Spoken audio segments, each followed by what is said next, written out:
ഞായറാഴ്ച ആയതുകൊണ്ട് ഇന്ന് പുറത്തേക്ക് ഇങ്ങോട്ടും പോയില്ല കേട്ടോ. പുറത്ത് കൊണ്ടുപോകേണ്ട ആൾ ഫുൾ ബിസിയാണ്. അപ്പോൾ അത് കാരണം ഇന്ന് പുറത്തേക്കൊന്നും പോയില്ല.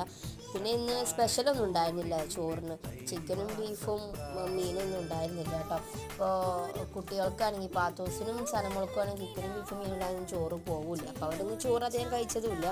അപ്പോൾ അവരുടെ ആ ക്ഷീണം മാറ്റാൻ വേണ്ടിയിട്ട് 4 മണിക്ക് എന്തെങ്കിലുമൊക്കെ സ്നാക്സ് ഉണ്ടാക്കാൻ വിചാരിച്ചു. അപ്പോൾ 2 സബോള എടുത്ത് കുറച്ച് ഉള്ളിവട ഉണ്ടാക്കാമെന്ന് വിചാരിച്ചു. ഞങ്ങൾ ഇതിനെ പൊക്കവട എന്ന് ഉള്ളിവട എന്നൊക്കെ പറയും കേട്ടോ. നിങ്ങൾ ഇതിനെന്താ പറയാമെന്ന് കമൻറ്റ് ചെയ്യണേ. അപ്പോൾ അതൊക്കെ ഉണ്ടാക്കി. അതിൻ്റെ ഇടയിൽ അഹല്യ ട്യൂഷൻ വന്നിട്ടുണ്ടായിരുന്നു.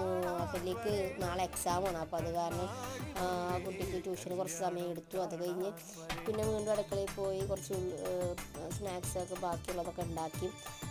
പാത്തൂസിനാണെങ്കിൽ ചെറിയ ജലദോഷം പിടിച്ചിട്ടുണ്ട്. പനിക്കോളിനുള്ളൊരു ചെറിയൊരു സാധ്യതയുണ്ട്. അപ്പോൾ അതൊക്കെ കഴിഞ്ഞിട്ട് വേണം സനമോളെ ഇരുത്തി പഠിപ്പിക്കാൻ കേട്ടോ. അപ്പോൾ ഇന്നത്തെ വീഡിയോ ഇഷ്ടപ്പെട്ടാൽ ലൈക്ക് ചെയ്യണേ, സബ്സ്ക്രൈബ് ചെയ്യണേ, കമൻറ്റ് ചെയ്യണേ. Okay friends, by.